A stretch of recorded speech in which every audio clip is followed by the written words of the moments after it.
Hello, you 50,000 plus super truckers. Man, I'm glad to have you guys. 50,000 subscribers. Wow. I figured I'd have it a long time ago, but at the same time, I'm surprised I got it. I started this channel, I think back around 2016. And had a lot of fun with it. Had a lot of ups and downs. Met a lot of people that I never would have met had I not had a YouTube channel. So it's been a blessing, and I love it. I love it, I love it, I love it. But guys, today I want to talk about not giving up hope. You know, just like I never gave up hope on my YouTube channel. My rank on YouTube is like rank 3,085. That's out of 55 point something, 51.5. There you go, 51.5 million active channels. And my rank is 3,085. So that right there is huge. And I understand why so many people say they start a YouTube channel and they give up on it. You know, because it's not beneficial. If you're in it to make money, it takes a long time to do that. See, that wasn't my case. I wasn't in it to make money. I was in it to give back and help people. And I think it was like, I don't know, it's like year 3 I decided I'm gonna monetize my channel. And I only done that because one of my friends, my mentors at the time, he told me, he said, Sammy, if you don't monetize your channel, YouTube's gonna monetize it and they're gonna get the money from the ads. And I was like, yeah, whatever, man, you don't know what I'm talking about. If that's not monetized, there will be no ads. Wrong. One day, I'm gonna leave my door shut. One day, I was watching some of my videos to see what I could do better, and I'd be damned if they wasn't a Caterpillar ad on my channel that's non-monetized. So I was like, oh hell no. So we monetized the channel, and that was the reason of being monetized, guys. So I get a lot of people, they start a channel and they go cold. They don't make any money with it, and that's their whole intention. You can't do it for the money, because the money is a long process. I tell people all the time, you know, year 1 I didn't make no money, year 2 I didn't make no money, year 3 I made like $4,000, and it just, you know, steadily went up a little bit from there. But you've got to do it because it's something you enjoy doing, and I enjoy doing it. You know, you've got players, you got spectators, and like you go to a football game, the players on the field where they're playing, and they ain't but what, 22 people on the field playing, and you got thousands in the seats. So there's way more many spectators than players. So looking at it from that analogy, I was like, all right, I want to give back. I want to help people out. Whatever I'm doing works, and so many people fail. So I'm gonna make a channel about what I've done thus far that has kept me in business and how I'm doing it. Because I talk to a lot of people and they're like, I don't see how you do what you're doing. And I'm like, I don't know either. I just do it. So I decided to make a YouTube channel and just talk about it. And so far, you know, I'm not the smartest guy in trucking. I ain't. I'm not the know-it-all guy in trucking. But I am the get paid guy, and I am the hustle guy. I'm gonna do whatever happens to me need to be done. Lose my words there. Whatever needs to be done, we're gonna find a way. That's just what it is. I'm a survivor, so I will survive it. And so many people, they give up. They don't go full force. They don't go all in. But back to the YouTube, man. If you wanted to start a YouTube channel and you like to help people, or you think it's fun to create videos, and let me tell you, it's a blast. You got to get real creative. A lot of the times, you know, most of my videos are tutorials or how-to videos. But every now and then, whenever I branch off and I make a vlog video and I get creative, make this transition to that transition, had the drones in there, use my big camera, professional grade Canon. It's a lot of fun. It's a lot of fun. But also what I found out was, you know, a lot of people, they ride down the road bored just looking at the white line. A lot of people ride down the road talking on the phone, listening to the radio. What I found out with my YouTube channel was, it was my pastime. Because I'm cruising down the road, I'm thinking about an idea of a video, I'm thinking about this, I'm thinking about that, I'm thinking about the analytics. And next thing you know, the day's gone. And I'm like, wow, I just done 700 miles, and it didn't seem like forever. So I was like, dang, this is pretty cool, man. This is my pastime. So, you know, a lot of people, we watch videos as we're going down the road. Well, mainly listen to them. They're our favorite YouTubers, you know, because it's a pastime. It helps the miles go by faster. But as a content creator, it helps the miles go down by faster because you're continually being creative on making content. You know, how to do this, how to do that. And if you happen to want to start a YouTube channel, don't do it for money. I'll just go ahead and tell you, don't. Do it for whatever your passion is, to give back, to help, or whatever. Or you have passion on creating, or, you know, just want to get good at filmmaking. You know, you gotta have passion. And because if your passion's not there, your why's not big enough, you're gonna fizzle out, and you might make it a year, you might make it 2 years. I've seen a lot of people come and go over the years, and there's so much potential on a lot of channels I've seen drop off in the years. And man, I've seen some big potential channels that just don't do anything. I'm like, if you only knew, and they do know. I've reached out to a lot of people that I know that's failed, or not failed. They just threw in the towel. They's like, it wasn't for me. And I reached out to them. And I was like, you know what kind of money you can be making with your channel? You can make stupid money, but it comes at a risk. Not a risk. It comes with a sacrifice, and that sacrifice is a huge sacrifice. That sacrifice is mastering the mundane. As you start out, it's fun, it's warm and fuzzy for the first couple months, and then you start getting burnt out. You start questioning yourself, is it worth it? And the thing is, you just got to push through that. You got to master the mundane. Until you can do that, you won't be successful at it. As with trucking, you got to master the mundane. You got to find things that work and keep doing them. Don't try to change it up. If you find something that works, I don't care if you got to do it the same way for the rest of your life. You do it that way. It's like brushing your teeth. I mean, if you guys try to reinvent the wheel of brushing your teeth. Exactly. How do you tie your shoes? Exactly. You got to master that mundane thing, find out what works, and keep repeating that same process over and over and over until you ain't got to do it anymore. That's all it is. That's all it is. Be smart, have hope, and you got to have a why.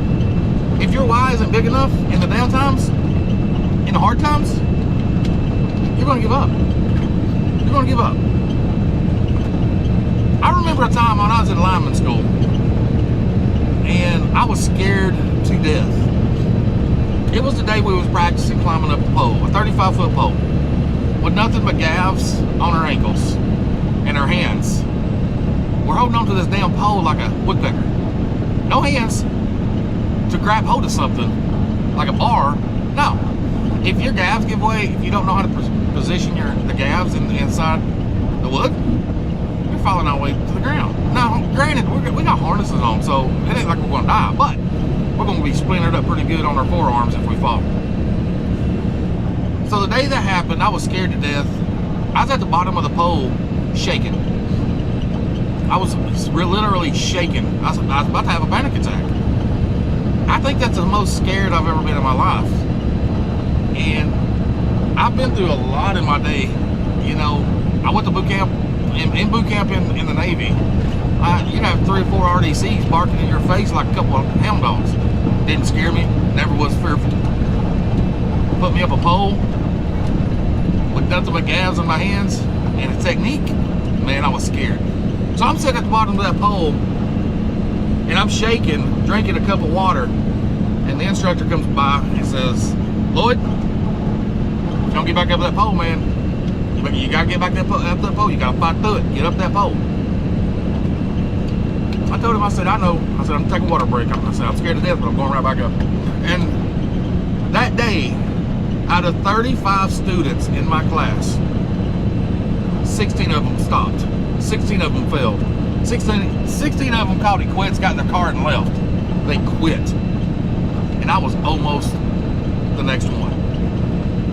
That night I got on the phone with my wife. Well, she was my girlfriend at the time. It was back in 08. I got on the phone with my wife. And I said, baby, I don't know if I can do this. I said, I'm scared to death. And this is what she said. She said, you're already down there. You ain't got about 4 or 5 days left. Finish it out. If you don't want to do it afterwards, then don't do it. But you need to stay down there and finish that class. Finish that 2-week climbing school. Wow. That's my why, guys. That's my why. I was about to come home, and my wife basically said, man the fuck up. Quit being a little bitch. Own your shit. Pardon my French, if that offends you, you can leave. Because it's real life here. I took that analogy with the rest of the things I did in my life, because after that, scared to death, I kept going up that pole the next day. You know what happened the next day? I got comfortable with it. Yes, I was comfortable with it, and it didn't bother me. But when I came up to that, what they call the terror barrier, and I was fearful for my life, it was fight or flight. My wife got in my ear, and she told me to fight. Don't you stop, you fight. And I manned up, because ain't no man wants to let his wife down. There's no guy wants to let a girl down. That's one of the biggest ego in mankind. We do not want to let our women down. And I wouldn't ever approach for that. After that, I came home and got a job with Eagles and McCoy for lineman, and done it for a month, and they put me on the books. I said, well, this ain't gonna work. I just had a baby, second baby boy. I can't be on the books for a little $300 a week. So I went back to my old job driving a truck, and I said, I'm not done with it. I don't want to do this for the rest of my life, because I'm at the ceiling. And then I went to college. And for next 2.5 years, Monday through Friday, I was in school full-time, 16, 17 credit hours a semester, and I was at work full-time. 2.5 years. And that right there, I went with that same mentality. I didn't quit. I didn't stop. I didn't get, oh, this ain't gonna work. This ain't in the cards for me. I kept going. Even when I got done with school, I didn't go into that field. I went to school for heating and air conditioning. Heating and air conditioning, HVAC/R, and refrigeration. Even when I got done, I didn't go in that line of work. As a matter of fact, I knew I wasn't going to do that line of work 6 months in school. Most people say, well, why'd you keep on going? And I'm going to tell you why. Because I do not quit. I see it through. My biggest influence, my biggest why at that point was I've got 2 sons. If I can't be an example for my 2 boys, and if I can't finish what I start, they see me struggling to go to school full-time and work full-time to keep the lights on at home. If I can't make it through that, what kind of example am I setting for my kids? Think about that one. I knew I wasn't going to do that line of work, but I still done it because I started it and I seen it to the end and I finished it with no quits. No quit was an option. Let's go back to when you was 2 or 3 years old. Let's say 1 or 2. And you was trying to walk. How many times did a toddler today, how many of you guys busted your head, busted your ass, say 3 times, and quit and said, well, I guess this walking thing ain't for me. That's a scam. Or those toddlers that's walking, they're just lucky. I'm just going to give up and sit on my butt for the rest of my life. Yeah. At that time, you was fearless. You didn't have quit in you. And you seen it through. At what point in our life do we fear failure more than the chances of succeeding? I posted this on my Facebook here a few days ago, and it got me really thinking. That it baffles me how so many people will quit. So many people will not chase their dreams. And I think it boils down to perception. People don't have the right perception. To me personally, not chasing after my dreams, not chasing after succeeding in life, not chasing after being the best that I can be in my life, to reach my deathbed and have no regrets, and have a eulogy speaking where people talk highly of me, to not do that, to me, it's selfish. It's like looking at my family and saying, you guys are not worth it for me to go out here and bust my ass and succeed in life and be a man. You guys ain't worth it. So we're going to suffer. That's how I see it. I know this video kind of took a turn. I wanted to give thanks to 50,000 subscribers and talk about passion and chasing your dreams and not quitting and not giving up. Maybe I didn't stray too far. Maybe it's just, yeah. Maybe it's, I don't know, man. I'm getting in my feels today. I've just done a lot of reflecting the last couple of days of where I came in life, where I come from. And if you're interested in where I come from in life to where I'm at now, let me know. I'll give you guys my whole life story. I go back to when I was just a 3-year-old boy riding a bike for the first time. I got a memory like an elephant, guys. I remember all the way back to when I was 3 years old. So, anyways, guys, if you like this video, give me a big old thumbs up. Subscribe if you're not subscribed. I put videos out on the regular, all things trucking. Until that next one, see you, bye.